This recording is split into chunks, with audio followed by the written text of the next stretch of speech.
For the first time since Dominic Hasek, do the Sabres have the potential for one of their players to win MVP? I'm going to tell you why I think there actually is a chance of that coming up in the 25-26 season. Let's have some fun coming up on the Locked On Sabres podcast.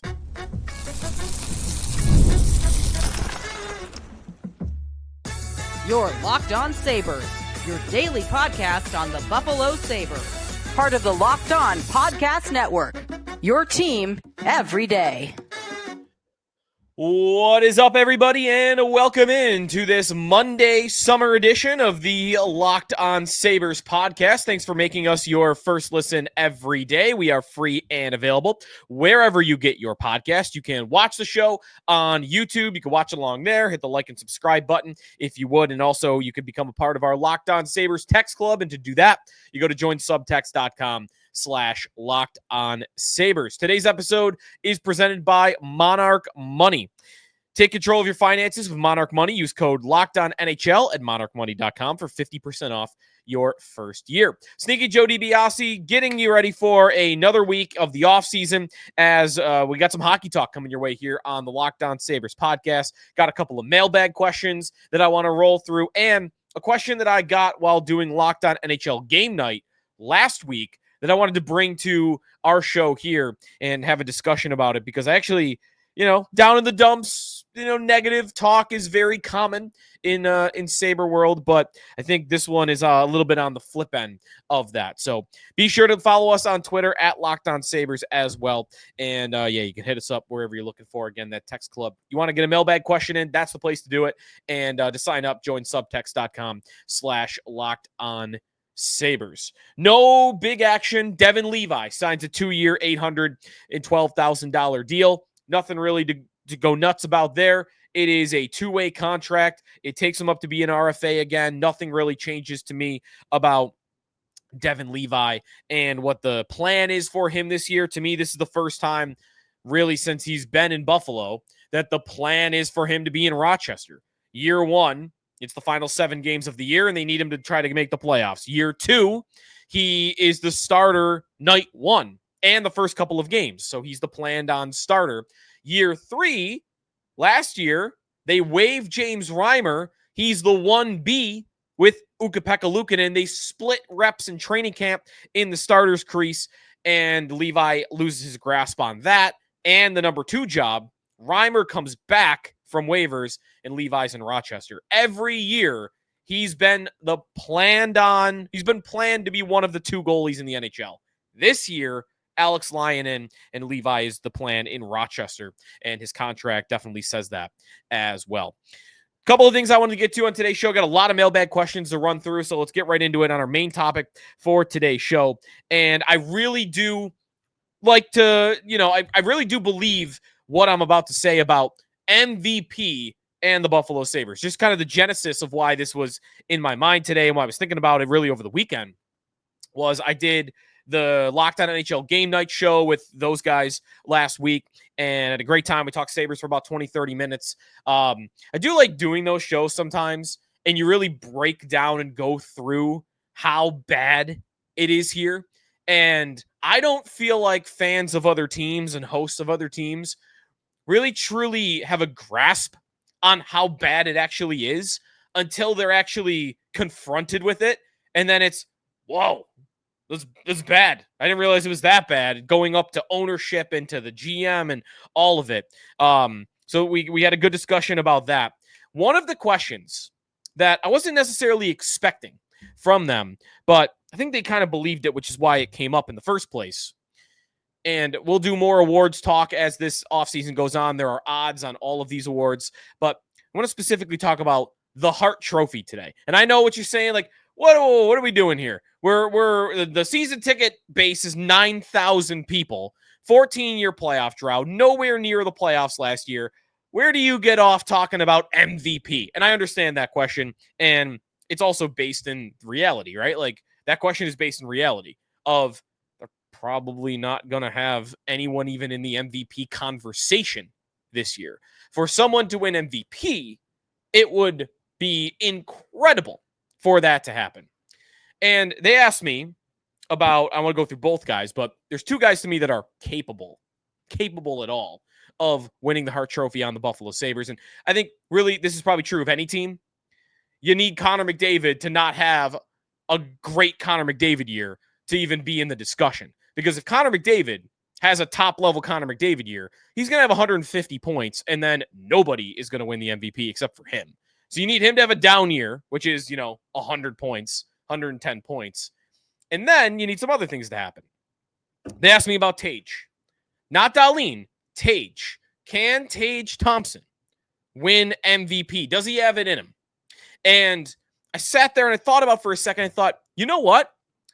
He actually kind of does. I can see the formula, at least to where he would be a finalist and to where he would be in the discussion. And it's really not that complex. It actually kind of makes me feel like there will be a Sabre in the conversation the day they finally snap the playoff drought. And that, of course, is component number one to any Sabre being in an award discussion. A coach, a defenseman, a scorer, an MVP. So specifically on Tage here for a second, there are three components that could come together to where he'd be a finalist. And you never know what you're going to get. Again, you could have a down McDavid year. Maybe Kucherov isn't there at the top. Maybe Draisaitl got hurt. Like, you're going to need circumstances in other markets to help you with this. But to be in the conversation, to be a finalist, and then maybe you get lucky and you win it, it's not that complex for Tage Thompson. It really isn't. In fact, I almost feel like he's more likely than Rasmus Dahlin, despite the fact that you go look at odds today. Dahlin is listed. He's a long shot, plus 25,000 to win the Hart Trophy. Same odds as, Elias Pettersson and Quentin Byfield. That's actually, why is Byfield even listed here? Roman Josi, Philip Forsberg, Connor Bedard, Nick Suzuki. And you don't see Tage listed at all, even though I kind of feel like Tage is more likely, because here's what you need to have happen. You make the playoffs, and right then and there, you're going to get a lot of credit, a lot of bonus points for, you led the way on snapping the longest playoff drought in the league's history, the longest they'd ever seen by anybody. You pair that with two things that I think we all know Tage is capable of. He hasn't fully done it because 3 years ago now, he didn't put it all together with an injury at the end of the year that prevented him from getting to 50-50. That, I think, is kind of all you need. All you need. I know it's not like it's nothing. That's what you need for Tage to be a finalist. They make the playoffs, and he goes 50-50. 50 goals, 50 assists. 100 points. You lead the way on making the postseason. And to me, that would mean he'd stayed healthy all year, by the way, if he's making those numbers. Those three things, you're in it. You are in it right to the very end. There's no doubt about that. And again, how much of a stretch is that? It's a stretch for all three of those things to happen. But if I told you they're going to make the playoffs this year, that's probably the type of year you would be expecting from Tage Thompson, is something close to that. 47 goals, 47 assists a couple years ago. I bump each of those up by 3, and I throw on enough extra win by the hockey team, and he's in it. So they asked me that question. I sat and put that all together. Like, yeah, he does have it in him. I think he has it in him. I would predict he probably never wins it, but I would predict if they ever make the playoffs that he's going to be close. That's the way I would see it, at least with this current build, if they break it with this core. Now, Dahlin, who's actually listed, by the way, plus 25,000. Much more likely to win the Norris, of course. Like, to me, that's an easy one. They make the playoffs and Dahlin stays healthy all year. I think he's your Norris Trophy winner. MVP, that's a lot tougher. Defenseman winning MVP, like Dahlin might have to have 100 points or something close to it. It'd be a lot tougher for me to see Dahlin win that award than Tage. So I know Dahlin is the one who's listed. And this is all kind of make-believe right now because I'm giving them a lot of things that they're very far away from right now. The playoffs and the best season by two guys that have already been incredible. But I kind of like it. Like, if I find Tage listed at any point in the next couple of months, and at the moment he is not, And I also would have to go out of state because if you're listening to this in New York State, you would know you can't actually bet on awards in New York State. But if I get an opportunity to bet Tage Thompson, and it's going to be, if it's Darlene plus 25,000, I imagine Tage is going to be at least that, if not more, if he's ever listed. I would throw something on that. I really would, because again, I think it's in there. And I think Tage is capable of scoring 50 goals. Now, maybe the best counterpoint to this is, well, Joe, 3 years ago, when he put up 47 and 47, who was he playing with? Alex Tuch and Jeff Skinner, and a great Jeff Skinner. And that was a elite line, one of the best lines in hockey scoring that season. Who do you got him playing with this year? Because if I did a opening night roster projection right now, I would have Tage Thompson playing probably with Zach Benson and Yuri Kulik, a 19-year-old and a 20-year-old, a rookie and a second-year guy coming into years 2 and years 3, neither of which have established themselves yet as star players in the league. Tage could go back to the middle and play with Tuch, and they could find him a better left winger. I don't know if I don't think they have a left winger at the moment that is as good as Jeff Skinner was a couple of years ago. So that would be the best counterpoint, is he's not going to have the teammates to get to 50 and 50. It would really, and that might be the toughest part, you're going to have Zach Benson and Yuri Kulik come a long way, or he's going to have to go back with Alex Tuch at the very least for him to get those numbers. But again, I still would throw something at it if I get the opportunity. And at the moment, I don't. So we'll see if that ends up happening between now and the first week of October. When we come back, a lot of good mailbag questions today. We're actually going to spend 2 segments quickly getting through those because I got a lot of good stuff. We'll start with one on a couple of the guys we just mentioned, Benson, Kulik, also Jack Quinn, Adams questions, of course. So good mailbag segment coming back here on the Locked On Sabres podcast. Today's episode of Locked On Sabres is presented by Monarch Money. Ever wish that managing your money felt easier? With Monarch Money, it can. Whether you are growing your savings or you're planning a big purchase, Monarch puts you in the driver's seat. It's like having your own personal CFO. Gives you full visibility and control over your finances. Monarch Money is more than a budgeting app. It's a complete financial command center. You can track all your accounts, investments, and spending in one place. So in addition to managing your money, you're also building wealth. And if that's something I'm doing right now, I'm looking at different markets and I'm looking at different funds that you can invest in. And you want to keep track of that all in one place. And that's the best part to me of Monarch Money. And it's a lot easier with your partner. You can keep track on both ends of that. So a lot of good features. Take control of your finances with Monarch Money. Use code LOCKEDONNHL at monarchmoney.com for 50% off your first year. That's monarchmoney.com, code LOCKEDONNHL for half off your first year. Sneaky Joe DiBiase back here in the Locked On Sabres podcast, a couple months away from the start of the season. Let's go through the mailbag. A lot of these questions, actually all these questions coming from our texters. If you would like to reach out, join subtext.com/LockedOnSabres. Get breaking news alerts as well as we go through the summer months. Hey, if a Bo Byram trade happens, then you'll learn about it. If not through Twitter, you'll learn about it probably first through us on our text club. So let's start with a Kulik Benson question, and actually Jack Quinn too, because last week I did my breakout candidates for next season, and there was a tier break. It was Kulik and Benson, Gap, then Jack Quinn was next after that. And the question was, what are your realistic expectations for Quinn, Kulik, and Benson? And then another texter about how many points you could see each of the 3 of them getting, how many you would project for them right now. And to me, went through this a little bit last week. I feel like Yuri Kulik getting to 50 points at a minimum, Zach Benson getting to 40, and Jack Quinn getting to 45. Not to go out of order there in how I have them ranked. That to me would be acceptable. That's a bar. That's a minimum bar that I think is right for them to hit. I'll label that as the realistic expectation. But to me, I think all 3 are capable of more than that. I think Jack Quinn is probably the least likely to hit that higher ceiling, but I would still say that right now, Jack Quinn is capable of a 20-goal, 55-point season this season. I think he's got that in him.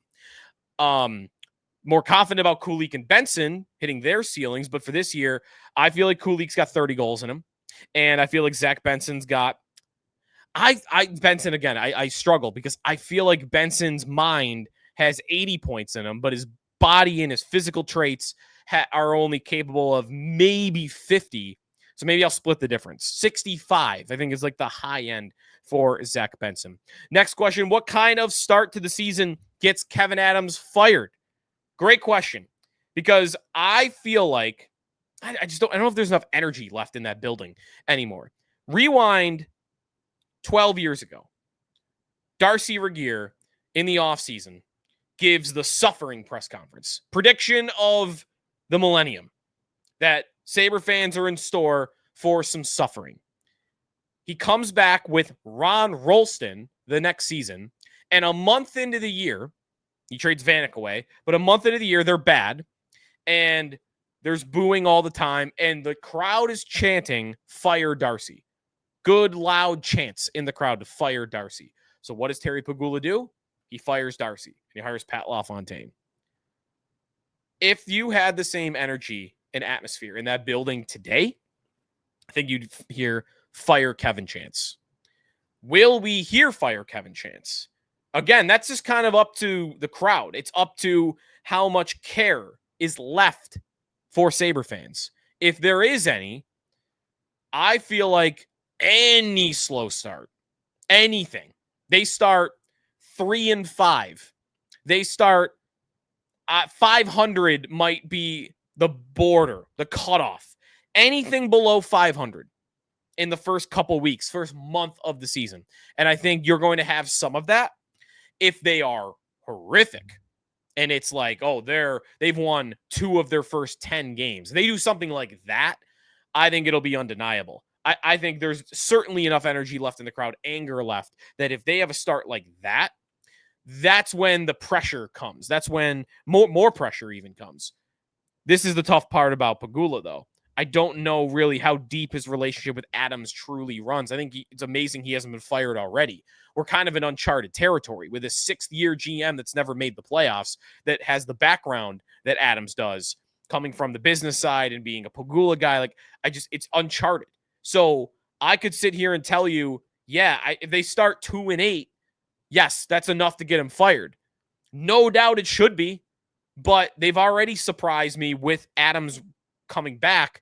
So, if I really wanted to try to put a handicap on it, I would say it's more likely than not that if they won 2 or 3 of their first 10 games, that would be enough, that they would fire Kevyn Adams. But anything around 500, even a little bit below 500, and I bet he gets the season. Next question.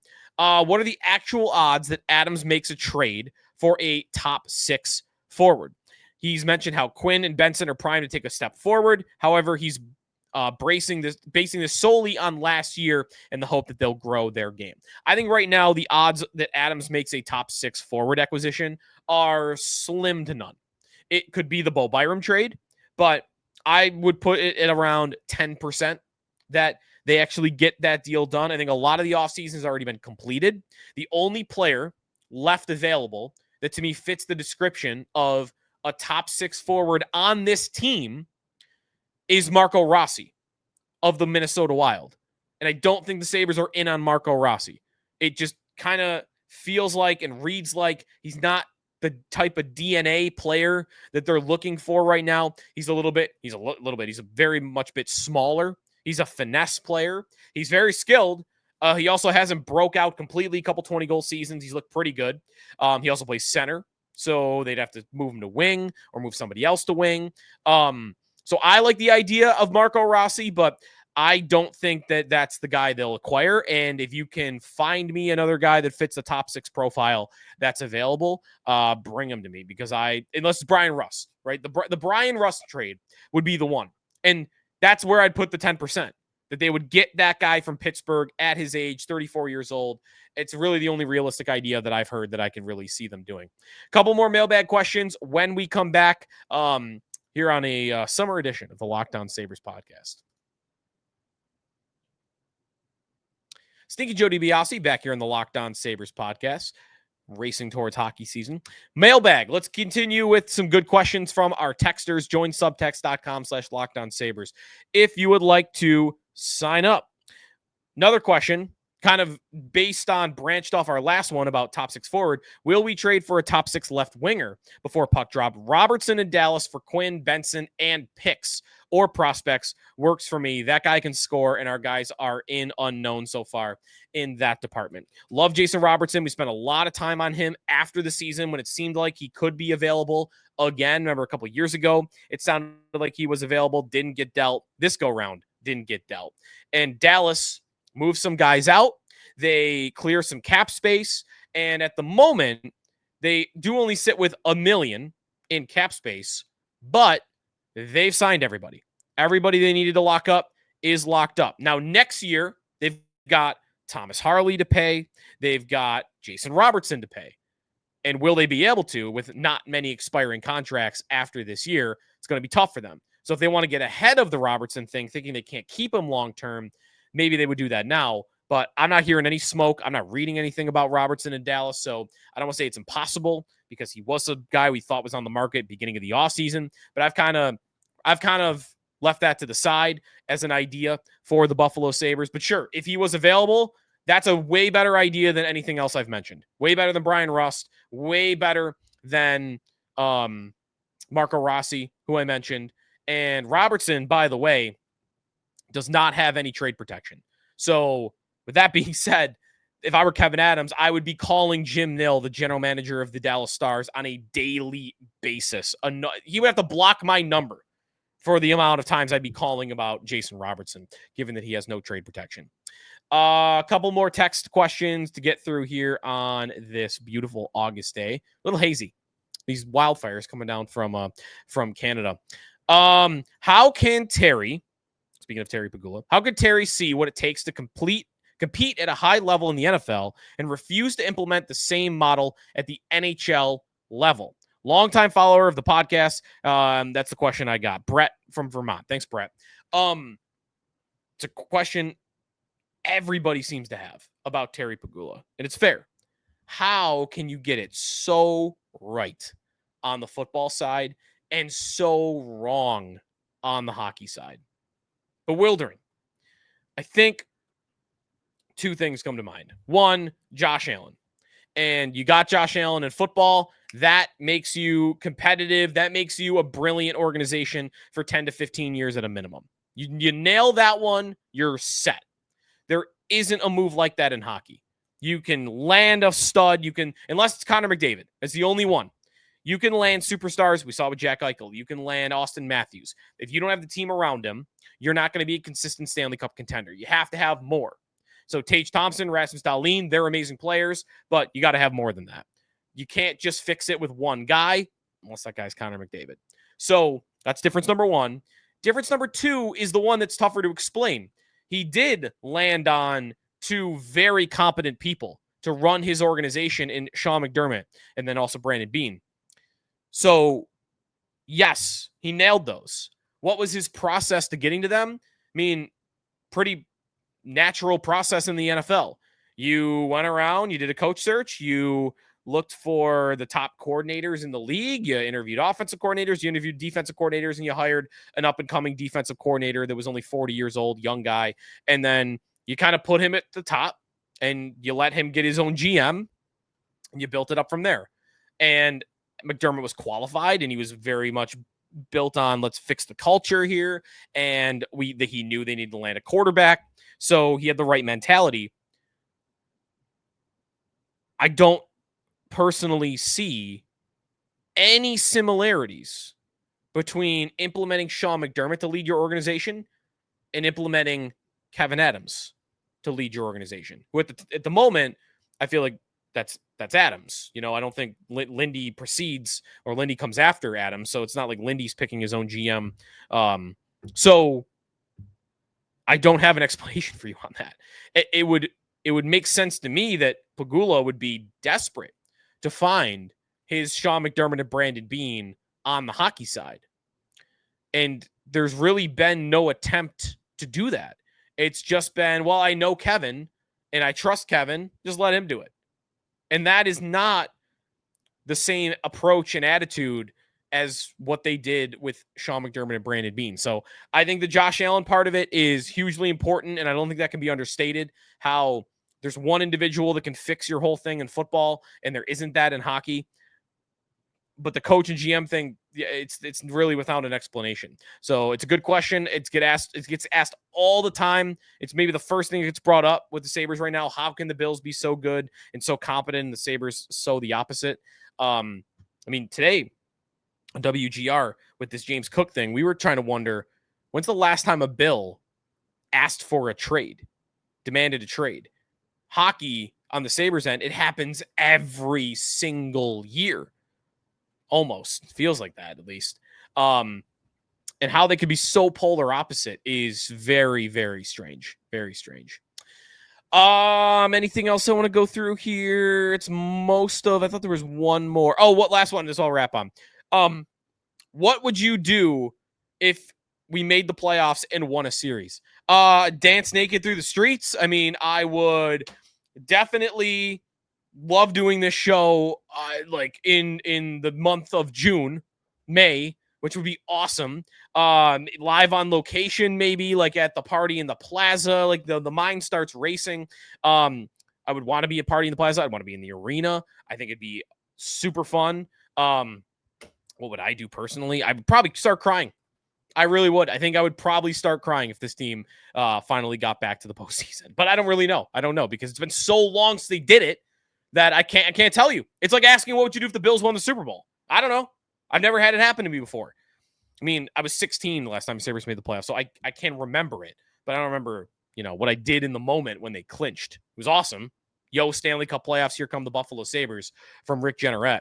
But I don't know. I don't know what I would do.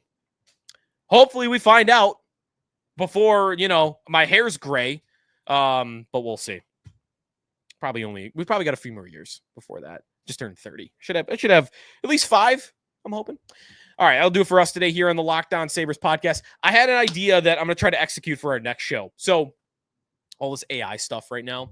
I've actually been testing out some AI stuff, like with just, nonsense, like trash talking buddies in like fantasy football leagues, making videos and like stuff like that.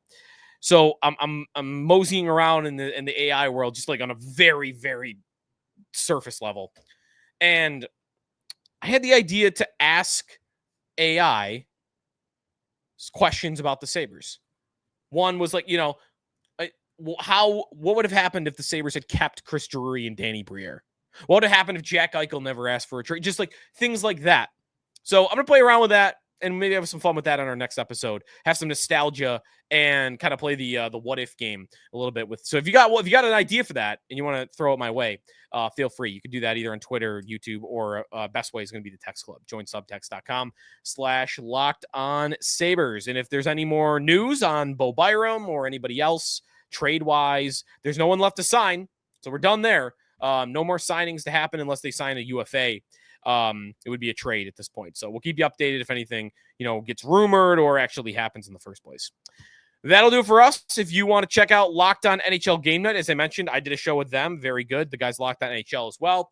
Check them out. Find Locked On NHL on YouTube or wherever you listen to your podcast. Talk to you next time on the Locked On Sabres podcast, part of the Locked On Podcast Network, your team every day.